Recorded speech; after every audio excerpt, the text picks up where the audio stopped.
Hello, everyone, and welcome back to Uncultured Universe. We are the podcast where two friends show each other movies, shows, and anything else that they need to see, hear, or experience in order to get a little bit more cultured.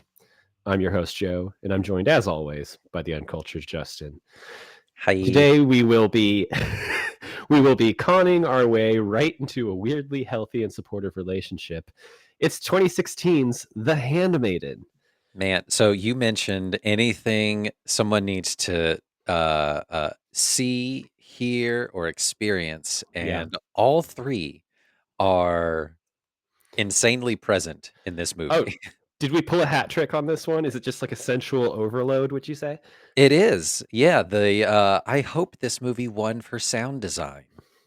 Um, It so this is a Korean movie. It didn't have like a splash at the Oscars or anything, but it was very well received just like internationally. And it was yeah, still like huge in America.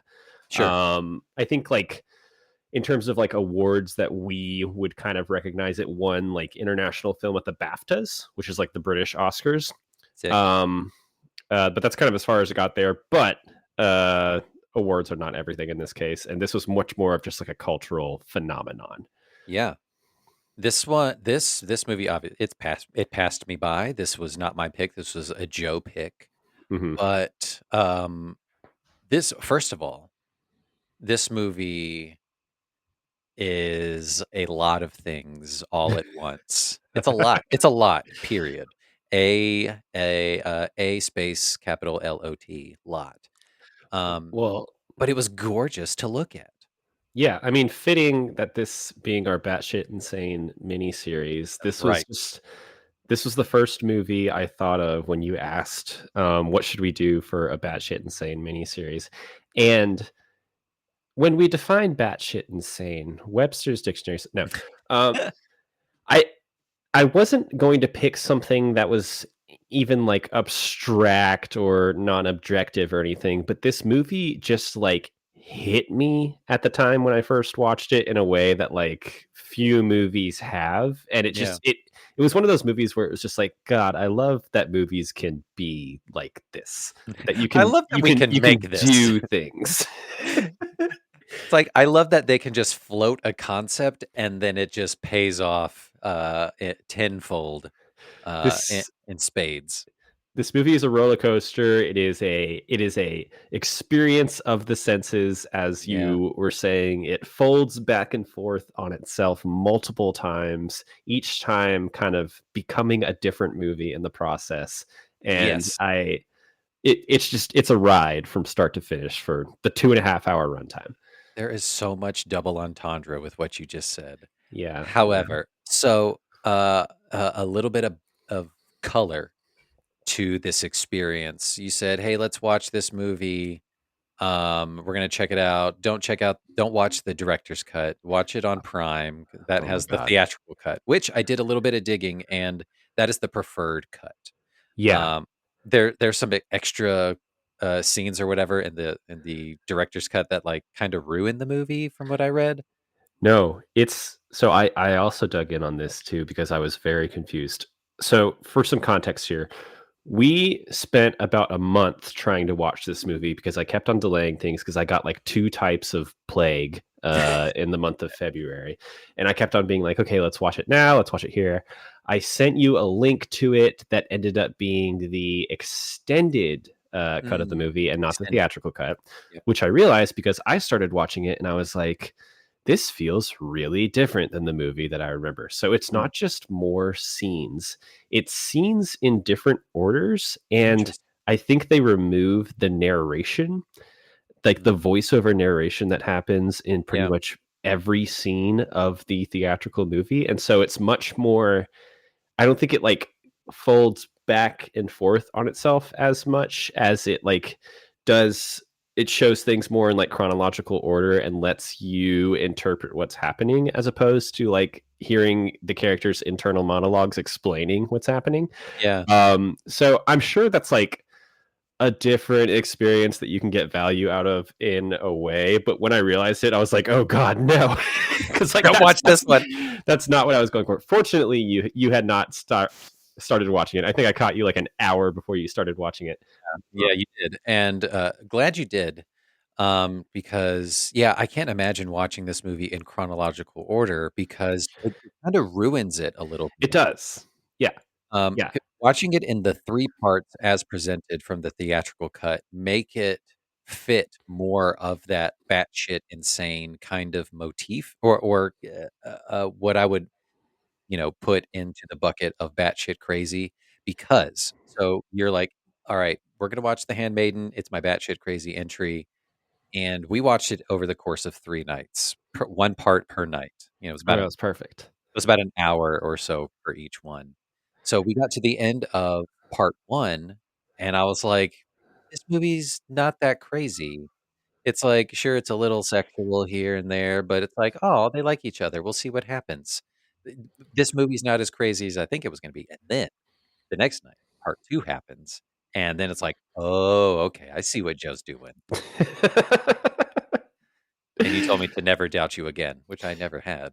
Yeah, basically part 1, Justin's thinking like, "Do I do I break it to Joe that he's kind of basic as shit?" Is Uh Joe being so baseline with his batshit crazy movies? I was like, "Has Joe never seen a double cross movie before? Like, what's happening?" But this movie has triple crosses, Yeah, quadruple crosses. multiple narratives, happening before you even realize they're happening, and Yeah, multiple jumps in time and jumps backwards in time to kind of portray things from different perspectives. yeah. Um, alright, let's get into it. Let me give you some film stats, and then we'll do, a quick, trademark icebreaker. Ooh, And then I think for the purpose of this movie, we do have to like attempt to go through this plot, or else no one's going to know what the fuck we're talking about. So maybe true. we'll have just like a back and forth on that Okay, yeah, yeah, yeah. before we get into some thoughts. Okay, Attempt. so we are talking about The Handmaiden, 2016 movie directed by Park Chan-wook, a Korean director. It is inspired by the 2002 novel Fingersmith by Welsh writer Sarah Waters, though. Uh, Fingersmith? yeah, did you know this? No. Um, so the book that it's inspired by is set in Victorian era England, which you can kind of see how it's like a similar setup. The story there is obviously takes place in England. It's a similar like con happening where it's like this gentleman con guy hiring a maid to kind of go in and kind of defraud this reclusive lady out of her money. Yeah, And then there's multiple cons that kind of spin off from that. Uh, I was reading the summary of the book because I wanted to see if there were any differences, and it seems like there's a lot more to do with the house that the maid Suki in the Handmaiden grows up in. They end up yeah. back there a lot more, and like her family slash crew there is a lot more nefarious in certain ways. And then Yeah, the other part, it seemed like they basically, so you're talking about like multiple twists in the movie. They take out like the third twist where it turns out like the two women have basically ganged up together and started their own con. yeah. That's not really in the book, so it kind Hmm. of ends with like that second initial twist where it's like oh, they're both conning against each other, and then she gets locked up in an insane asylum. In the book, that's like a true lockup, and like Oh, man. she's truly like what the fuck. But then they kind of get back together from there and resolve things. Hmm. um I much prefer the movie. I think that kind of is what makes this movie pop, is that like third level of like we're gonna complete the trifecta of conning here and have them team up against the men in their lives. Yeah, you love a good conclusive, like, Mm. literally stick it to the man at the end, and they absolutely get what's coming to them, both her uncle and, I don't The know what Count, the the count, Count. yeah. We'll get into the names. We'll get into the names of everyone. Okay, this movie is starring Kim Min Hee as Lady Hideko, Kim Tae-ri as the maid Suki, I think is her name. Ha Jung-woo, I believe, is the Count, and then Cho Jin-woong, I believe, is the uncle. Released in May of 2016, made 38 million American dollars against a budget of 9 million. Not bad. Wow. Yeah. Um, and we talked about the version we watched was the original theatrical cut, but I now know that there is a much different extended cut. That Very is different. 20 basically a extra different minutes. movie. Yeah. Interesting. Okay. Shall we jump into a little bit of an icebreaker, just to kind of loosen up the convo? Absolutely. Let's do it. I can't wait. Loosen me up, Joe.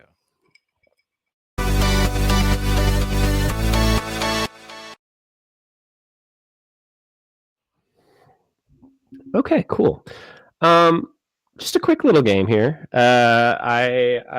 So we talked about how The Handmaiden is a con movie, so I wanted to play the con game with you. The Handmaiden is a movie about cons, both long and short. I'm going to give you a quiz about other con movies. You just have to answer the questions. Got it. Easy enough? Done. Mhm. All right, let's get into it. Question 1. What type of car is famously used in several chase sequences in both the 1969 and 2003 versions of The Italian Job? Con Air. No. No, it is it's the little guy. It's the little one, the Mini Cooper. The Mini Cooper, correct. Question 2.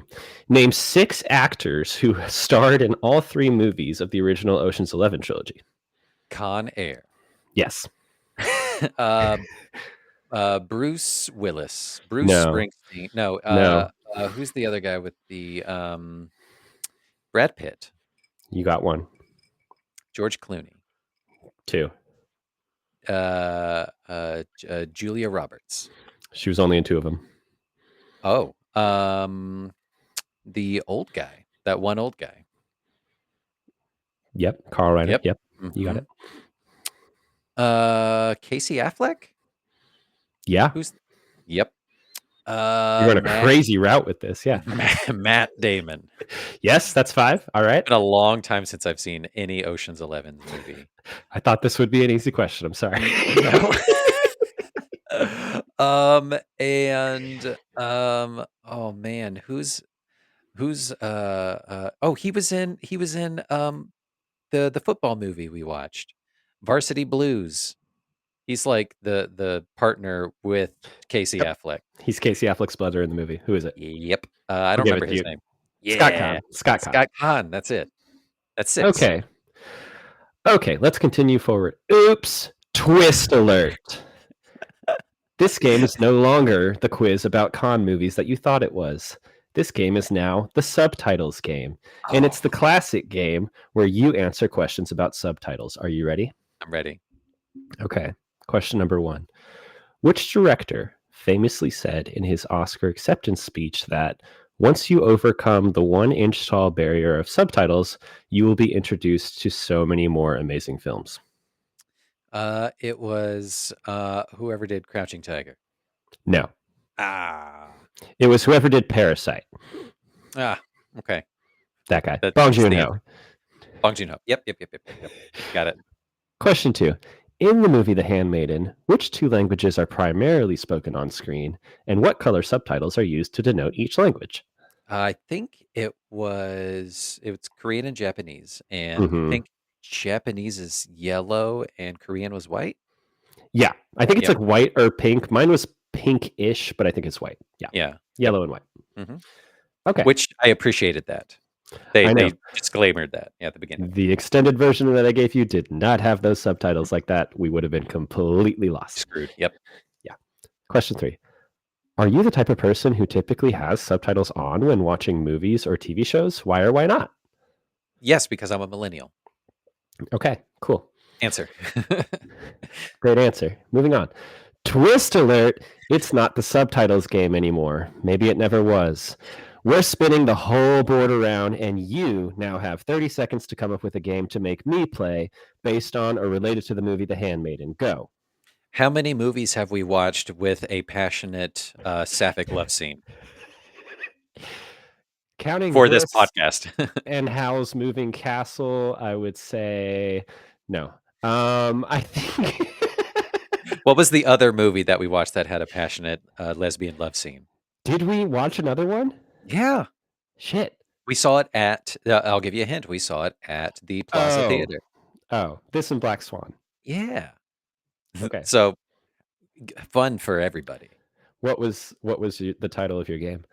Um, Scissors Sisters. Nice. Okay. Yeah. Very good. You passed. The final twist. We're back to the con game. Maybe we Mhm. were in the con game the The entire whole time, time. yeah. Here's your final task. If you had to assemble a team to pull off some variety of heist, but you can only use characters from the movies that we have covered, who would you pick? Your team must include the brains, the muscle, the liar, the master of disguise, and the financier. Oh my god. Uh, can I consult a list of movies we've covered before? What's a list of movies we've covered? Okay. Number 1, for the brains, The brains.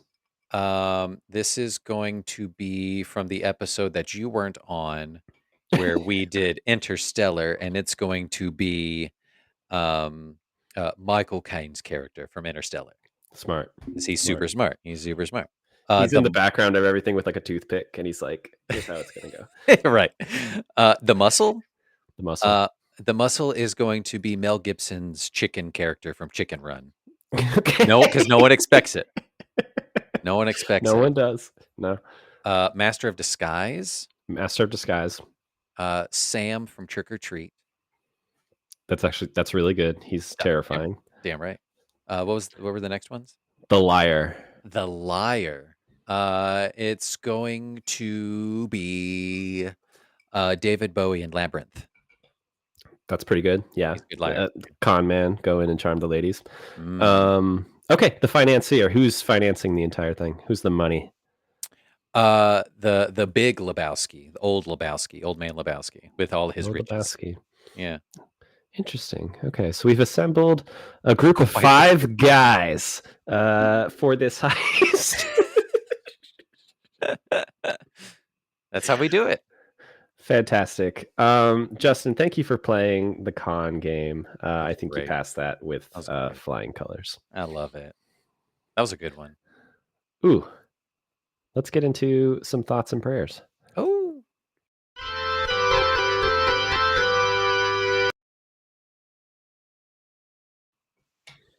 Joe, the graphic nature of this movie caught me by surprise. I saw it in Yeah, the disclaimer of just like nudity and sexual situations. It's like, what movie doesn't have those? You know what I mean? yeah, Or yeah. I did not expect it to get quite so graphic in the second part. There, there is one particular sex scene that is played during the first part. It happens, and you're like, yeah, okay, that's quite a lot happening. Mhm. And then it is revisited and Yes. expanded upon in the second part from multiple points of view. And Yeah. there's quite a lot more happening. Lots of positions. They're just like rifling through them. So many. This is first and foremost a movie about sex and the ways that we put it on a pedestal and use it as a tool, the ways that we actually like enjoy it with people that we like, and the realistic or unrealistic expectations that we have around it. Yeah, I know. And some of it, so I took a quick tour on Reddit of The Handmaiden, Mhm. of, people's thoughts and stuff, and people were like, "I saw this in theaters, and I'd never had so much secondhand embarrassment around other people in my entire life." No way. Uh, It's wonderful. and well, just like with some of those scenes, it kind of they likened it to, watching, a kissing scene with your parents of just Yeah. like, "Oh my god, I can't wait for this to be over with all these strangers." But then there's like, schlorping and wet grinding Yeah. going on, taking place, and being seeing that in a theater of strangers, very loud and very big in front of your face. I could get that. I understand. I had a note. I really want a montage of all just like the squishes in this movie, the sound design of just like fluids passing from one place to another is kind of crazy. I wanna see the Um, person doing the Foley for this movie, like, taking a peach and, like, squishing it into a microphone and, like, just making like, it just punching a peach. is this what tongues sound like together? What does it I sound like guess. when Benoit balls get inserted? Like, someone had to, like, they're It's they're extracting a peach pit. echoey, echoey. I think we have to attempt to describe the plot of this movie. We do have to attempt it. And I kind of I've been going through it the past couple nights of like, how am I going to describe this movie? Yeah. And the best way to do it is in the three parts. Um, are you So giving me a time limit? no, no, I think we can kind of just like feel it out. So uh this do you want to like trade off parts? Like I'll go through the first part, you go through the second part? I'm going to do each part, but you fill in some color where I Okay, miss. good. Okay. Part one. This is focused more on Suki's character. Her background growing up in like occupied Korea, I think. Yeah, Um, 1930s. 1930s occupied Korea, and she lives with like a family of like criminals, I think, or something like that. They have a shared interest, but their main thing is like the count comes in and he's like, I got this great plan, you guys. There's this lady who's like being groomed by her uncle. I'm gonna go in and woo her essentially to, take him out from under his wing, and you're gonna pose as her handmaiden, and it's all gonna make sense. I'm gonna like dupe her for all her money, send her to an insane asylum, and then like I'll cut you in some money. You can keep the clothes and some jewelry and a couple tens of thousands, however much money Yeah. they discuss. So the whole part one is focusing on that initial con of Suki and the Count, and they're kind of hanging out, and I find out Suki can't read. So that seems kind of weird. Of like, girl, she gonna get caught. Like this isn't gonna go good for her. But then it's just like, oh, they kind of start to like each other a little bit, and then you get towards the end of it, it's like, oh, they really like each other. And then that kind of Suki and Lady Hideko, to be clear. yeah, Lady Hideko. Yeah, yeah, yeah. Or Hideko, or wherever the inflection lies. But yeah, they start to like each other a lot, and then um, I think that's pretty much the end of part one, right? No, I think part 1 ends with, well, she Oh, that's right. they elope with the count, except they're all together, so they're kind of like they've escaped the uncle. Oh yeah, And that was part of the conceit too. yeah, Like the uncle's gonna go away, and then I'm gonna take. This is the count talking. Like I'm gonna take her away, and we're gonna get married, but then I'm gonna commit her to an insane asylum, yeah. and that's where it's gonna end. And so, yeah, part one ends with that, but then it ends on the cliffhanger of the. They're like, oh no, that's not Lady Hideko. That's her, and they take So Suki, and then you're like, what? right, it ends on a quote unquote betrayal where Suki is supposedly realizing that Hideko and the Count have been conning her the entire time instead of her and the Count conning Hideko. Yada yada. Yeah, Triangles at play here. yeah. So many hard cornered shapes. So that's part one in a bubble. We basically do a freeze frame and then someone does like a rewind sound like Yeah. and then it goes back. Yeah, I I bet love you're that. wondering how I got here. He's like, "Hi, my name's Ryan, and I bet you're wondering how I got into this situation. Well," and then like All Star Smash Mouth starts playing. It's just like we got to find that out. We got to go back to the beginning, and that's pretty much what happens. Uh-huh. Part two is focused from Lady Hideko's point of view, and you find out that her and the Count have a con plot of their own. he tells her he visits her early on, and he's like, "Hey, so we're gonna get just like I got this schmuck down at my place. She's gonna come in and pose as your handmaiden, and we're gonna dupe her into thinking that we're gonna commit you, and we're just gonna switch at the last minute, and we're still just gonna run away. You get to be away from your uncle. So like, isn't aren't I great?" Um, Pretty much, right? And then we go through the same kind of thing that we did in part one, but it's from Lady Hideko's point of view. Yeah. And I think like the key piece here is that like throughout part one, she's supposed to be this like naive kind of not knowledgeable about the world lady, and then in part two you realize that like from childhood her uncle has been Oh yeah, basically forcing her to read like smut. smutty books to him and his friends down in his weird gross torture library.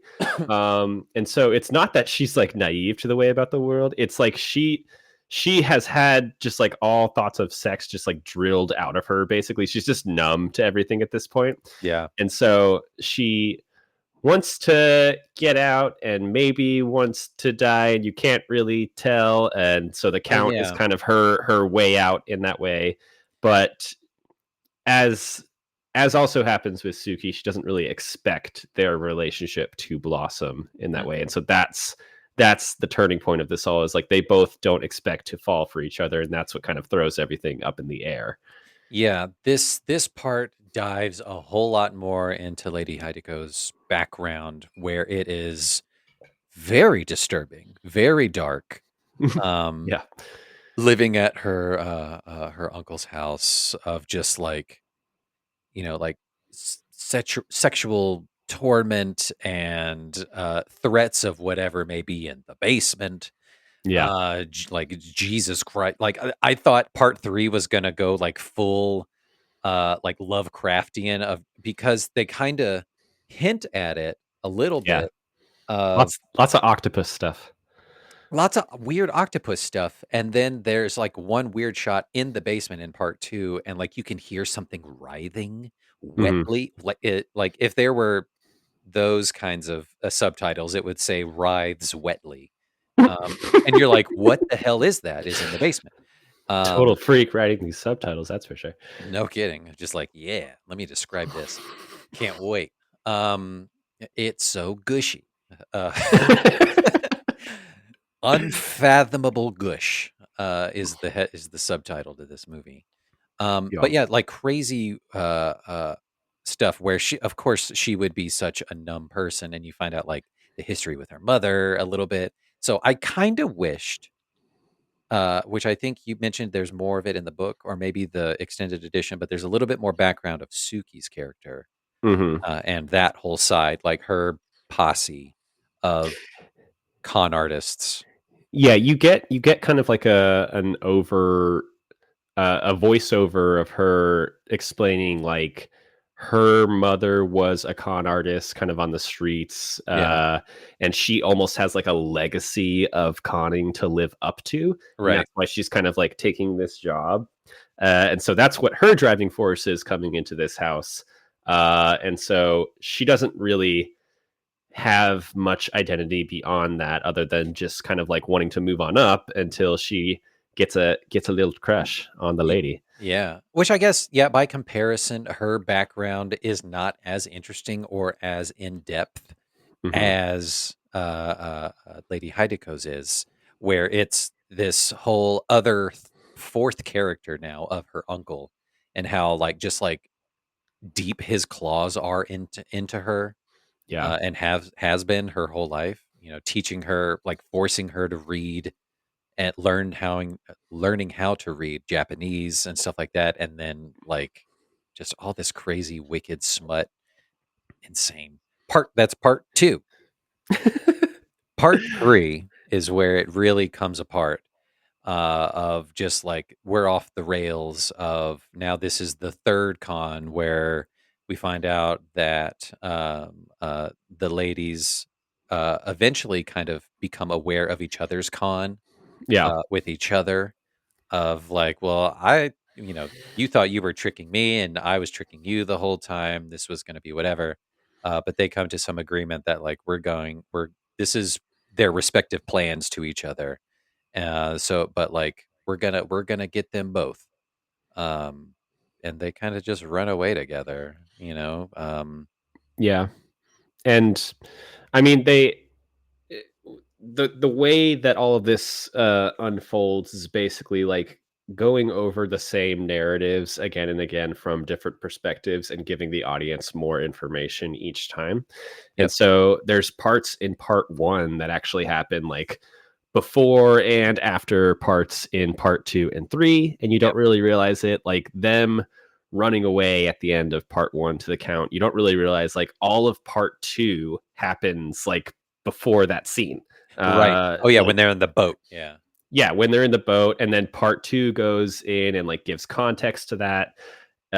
Part 2 kind of like culminates in what I think is like my favorite scene of the movie, and it's also like deeply funny, which is when Hideko is thinking like, oh, she can run away with the count, but like she has this fling with Suki, but then Suki is like still kind of like quote unquote trying to con her and trying to convince her to go with the count. So she feels like she'll never actually have love, and there's like that numbness inside of her. So she goes and tries to hang herself. Yeah. And you think it's gonna be this like really sad kind of emotional scene. Like she hangs herself in the same place her Tree. aunt Yeah. hangs Oh, her herself, aunt, not her and mom. Yeah. yeah, and she drops, and the camera kind of lingers on her, and you can tell she's not actually hanging, and she just like kind of looks around, and it pans out, and Suki's like holding onto her legs as hard as she can, and the way that Hideko just like looks down and is like, what are you doing? This is Yeah. stupid. She's so over it, and Yeah. then that's of course when they like admit their cons to each other, and Suki is so overcome with like hating the count that she accidentally drops the deck when she's like hanging for a few seconds. Oh yeah, that's right. She's It's mad and she's like, "Oh, I'm so sorry. I'm so sorry." Yeah. I think this movie is insane and obviously dealing with like some super dark material, but there's also just some deeply funny moments in it. Um, Uh-huh. and Yeah, there the was another laugh out loud part where I think it's in part 1 where we're still on Tsuki's point of view, mhm. and the count is like talking to Hideko of just like it's saying something like incredibly corny shit, and you pan over to Suki and she's just like, "Ugh." Oh yeah, all Yeah, the times I had a note like all the times when she's laughing at the count in the background is so funny. yeah, Um, but like I think that's this director's style from what I've come to understand. So the the the entry point for me with this movie was a couple years ago. I listened to this podcast, Blank Check, where they talk about different directors and their filmographies, and they did Park Chan-wook. And so I wanted to watch this movie before they talked about it, because I had always like known it as a poster before now, and I'd never really known what it was about. So I wanted to get in on it before they went through the whole summary of it. Um, and so that's how I ended up watching this movie. But Park Chan Wook also directed. Have you heard of Old Boy?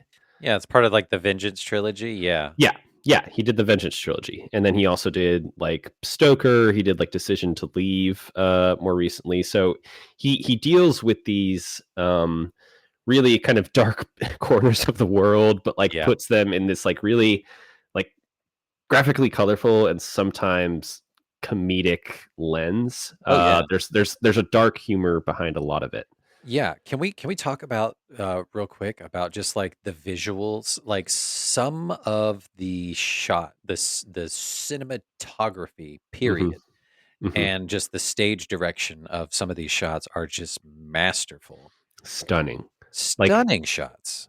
watching this like kind of on the tail end of the pandemic, I was just like starved for just something, you know? Yeah. Mhm. Like instead of like whatever trash was on Apple TV or whatever. Mhm. And this was just an explosion of just color. Like it's such a colorful movie in a way that I wasn't expecting. The color that jumps to my mind is kind of like more it's not really super bright. I think of the opposite. I think of just like the drab, bluish tones of Mhm. that, like, theater performance room, I guess, that, Yeah, the like, library. yeah, the library and the horrifying, like, audience of fellow perverts, uh, watching her read this incredibly, like, graphic stuff is but that's kind of the vision I have of that's the color I would put on this movie, and then that color also comes back later in part 3 Mhm. with the not even untimely demise. It's just the murdering of, her uncle and the count, in the basement with no ventilation or windows with what was it, mercury cigarettes? Like, crazy. Mhm. Crazy. Yeah. I mean, yeah, like to wrap up our plot description, the girls kind of get away with it at the end of the movie, and then I think Hideko sends a letter to her uncle, being like, "This is what happened, by the way," and he goes and kidnaps the count and holds him, basically tortures him to figure out what all has been happening this entire time. And Yep. then the count has like these mercury laced cigarettes that he asked for, and he kills them both with it. So it's very fitting. It's kind of Shakespearean in that way. I kind of love it. Yeah, yeah, it's not, like, overly, violent or whatever, like, hyper violent. The No, although he does get all his fingers chopped off, and that is violent with a paper cutter, like, holy shit.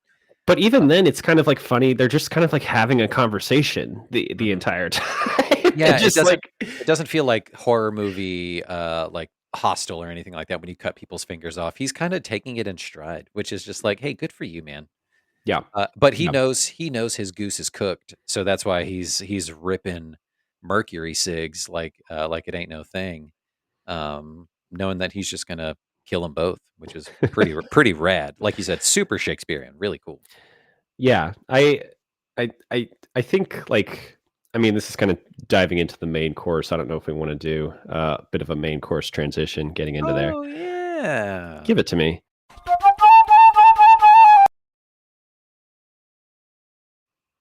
So Boom. stupid. It's so great. All right, now we're in the main course. I think this movie is just so much about building stuff up only Yeah, to knock it down again. Both in terms of like the insane plot that we just described, but also how each of the characters, how they're initially presented versus how like they actually are.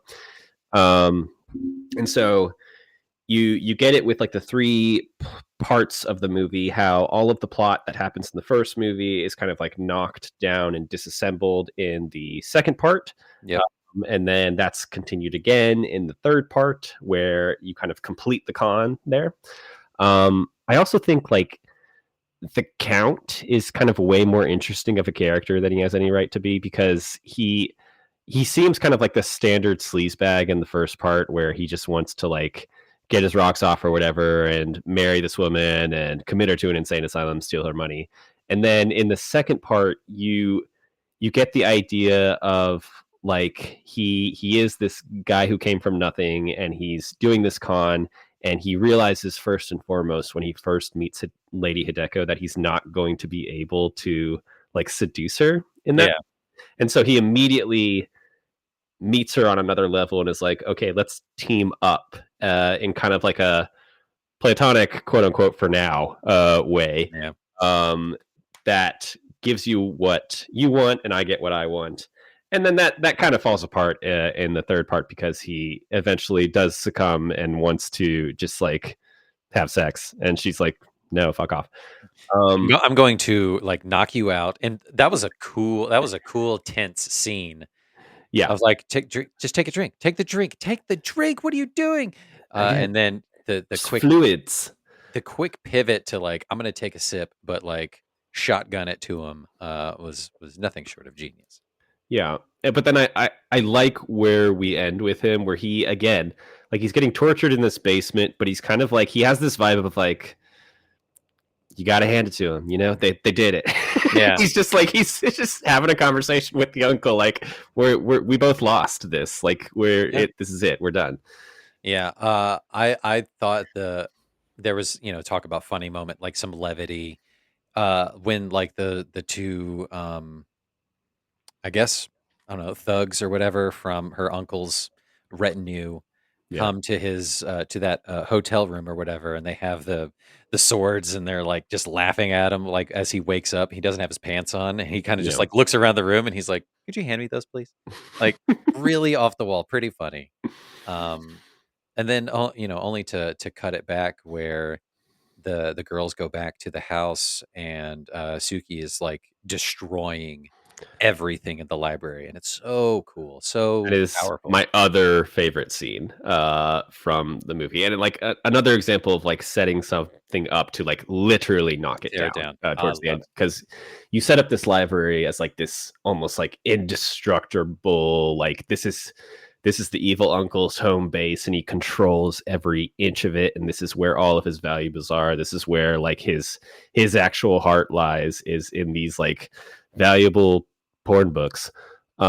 This is his collection, and so like in order to set Hideko free, Suki realizes like she has to destroy all these things that are tethering her to this house, and it's so gratifying just to see her go absolutely ham Mhm. on this massive collection of books in every way possible, and then eventually see Hideko like join in on it, Yeah, it's great. as she kind of like gets the courage to put that strength in. Yeah, you love to see those kinds of, like, heroic moments where the main character kinda gets to confront their past and then, yeah, destroy it so they can move on. Um Yeah, like tearing the pages and ripping them to shreds and moving the pieces of the floor where there's water underneath, and you get to soak all the books in there and just destroy it. But I think it's House is insane. House is insane, and, I don't like it, but I think it's clever that they try to, like, get you to sympathize with the uncle character a little bit when he's just like, "I'm just an old man who likes dirty stories," you know? Like, Yeah, poor me, but it's like, "No, dude, you are fucked up, man." yeah, yeah. This is all about like people's crazy, weird approach to sex, and again, like using sex as a tool versus like experiencing sex with someone. Whew. Yeah, yeah, no kidding, yeah. Whew. Ay, ay, ay. What other notes did you have, Justin? What were you thinking going through this? I didn't take any notes because I let the movie wash over me and into me, You're just uh, fucking gross. just going on vibes with this movie. Like, it's part of me of just like, "Man, that looks so." And the an argument that I read on Reddit was that, like, this it feels like it was directed by a man because it was, but, like, this is obviously the male gaze, Hmm. being filmed in this kind of way. It feels exploitive, it feels over the top, and it's like, no, that's the point. Like, Yeah, that's all they know or all, Lady Hideko knows is from, her upbringing, and it's kind of a commentary on that, so, like, we love that, really cool, but then, you just love, like, you wanna be them because you just wanna be devoured and loved by this other person at the same time. It's pretty cool. it's super male gazy, and it like it does show that like the two main sex scenes in this movie are both with Hideko, and one of them is like with Suki, which we revisit several times, and it's like extremely over the top. But I like how they're kind of just laughing through how ridiculous it is at Mhm. certain points, which is there's a level of truth there. And then later on in the movie, she has this scene with the Count where he eventually I mean he's like ultimately trying to rape her, but like he has this thing he says where he's like, women have the most pleasure when it's being like Oh, forced on them or taken by something like force, that. yeah. And so Ick. it's really all about just like how these men just have no idea like what actual like sexual pleasure means and like where it comes from and like all Yeah. these like warped versions of this. And so it's about like Hideko kind of like making her way out of that with Suki. Yeah. Um Which you love to see, it's great. Oh, the Count's final line of like, "Well, at least I'll die with, what is it? Like, with my cock in place," or something like that. it's so weird. So ridiculous. Some of the choice lines are a choice. But it's ultimately it ends on a triumph. They're just ringing in the new year on the boat Ah, in their magical room, yeah. with Chekhov's Benoit balls. You know, they Yeah, so yeah, silly. they're using these bells as kind of like, insertion toys, in their relationships, which I think is part of one of the stories that she Yeah. reads earlier on, Mhm. so it's kinda harkening back to that. My main note there was, like, traditional roles kind of like of, like, men and women keep these 2 women imprisoned, but I like how, like, it's also how they get out eventually at the end because like uh the uncle informs the police to like look for these 2 women on the run, but Hideko is disguised as a man, and so that's what lets them escape to. I think it's they're going to Japan, right? Yeah, uh, yeah. at the end.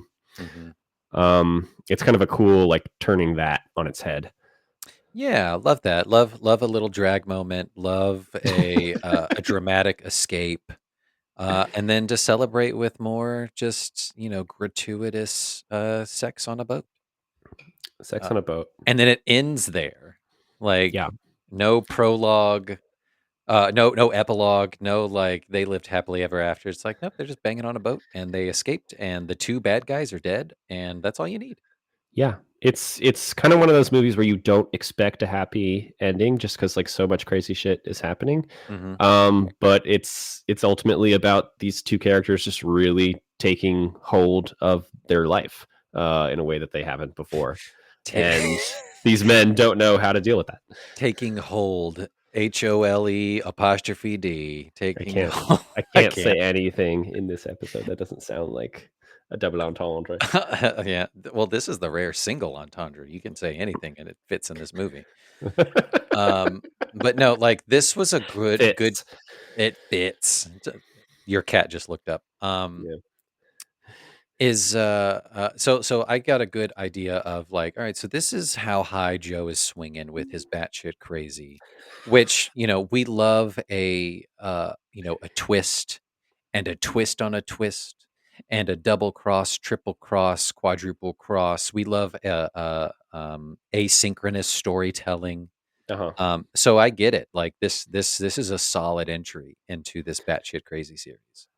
Do you wanna, I'll kind of go through the rest of my notes at the end here, but do you want to give a quick preview of what you're thinking for your batshit entry? No, no, no. We'll do that at the end. Do Give that at me the give me very some of end. your notes and thoughts. Yeah. Okay. Okay. My notes were that yes, we would have been screwed if we had watched the original file that we were trying to watch because the subtitles were not in different colors, and Nope. we would not have known really if they were speaking Korean or Japanese, other than being able to Context slightly clues. distinguish between one of the two. Yeah. Which is an important part of this movie Mhm. because things are relayed in Korean and things are relayed in Japanese, and they mean different meanings based on who's relaying them. Yep. Um, Let me see. Uh, it's about a con on cons. This movie's about a crush. This movie's about emotion getting in the way of plans. Um,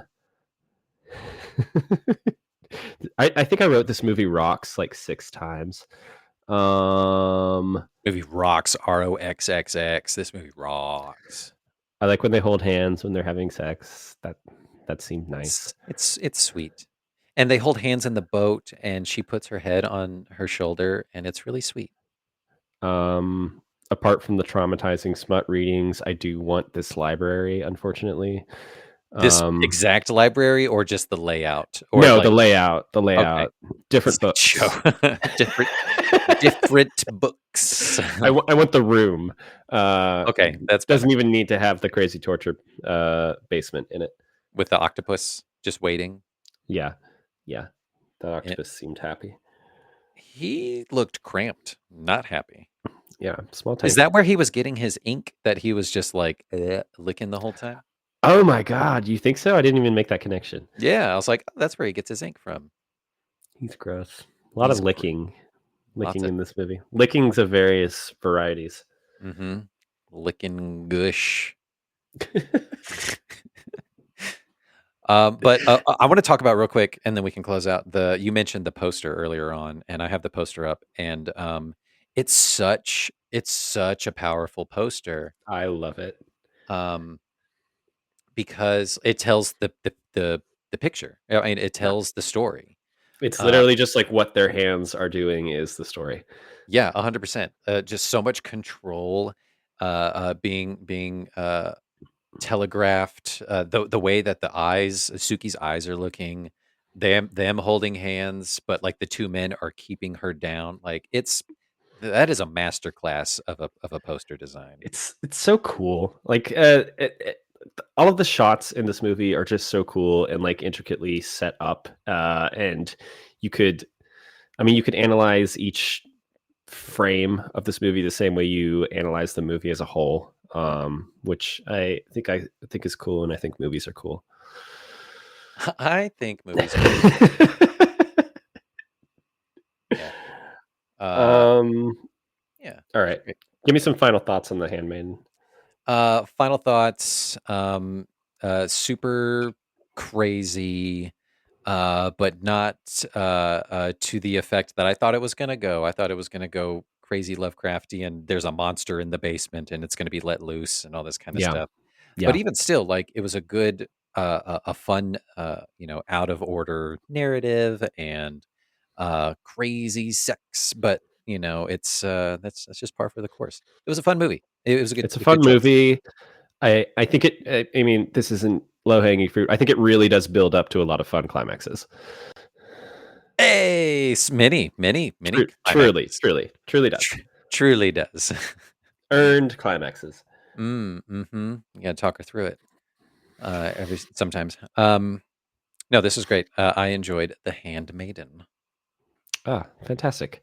Okay, well, as we go through our batshit insane miniseries, Justin, how will you be topping The Handmaiden against Well, we will be topping and bottoming The Handmaiden, and, we're gonna go back to, the '80s, to 1985, with Pee-wee's Big Adventure.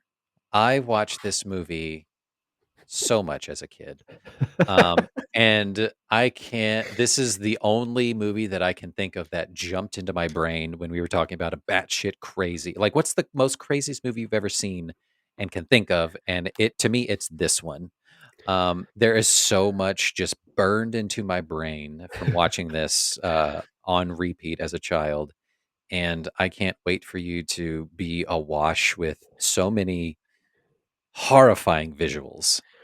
I I am kind of terrified. I don't know much about Pee-wee's Big Adventure. I know about Pee-wee who plays the uh the count or whatever on 30 Rock, who's like descendant of the Habsburgs, that actor. Uh-huh. Paul And Rubin. Yep. he's like falling apart. Yep. And I know there's maybe like a chair that has eyes. Is there an armchair That in Pee-wee's Big that's Adventure? that's from the TV show. So this is a Uh, spin-off of the TV show. I don't know if it's a spin-off. I'm gonna do some research and see if there is, or if it's just like he had a TV show and then like he's doing a movie now. I don't know if they are related. But a lot of wacky stuff in Pee-wee's world. But this is a Tim Burton flick. Uh, Oh, really? and you will get lots of fun visual gags that are familiar in a Tim Burton movie, as well as a classic Danny Elfman score, which ultimately feels just completely wacky and tangential to our own reality, because that's just what Tim Burton and Danny Elfman do. So that is my entry. That will be the next move that we take, um, and it'll be a crazy fun time. Can't wait. Can't Alrighty. wait. All right, y'all, go get your lips smacked, and Yeah. we'll catch you later. I'm just gonna practice different sound effects. All right. Stop.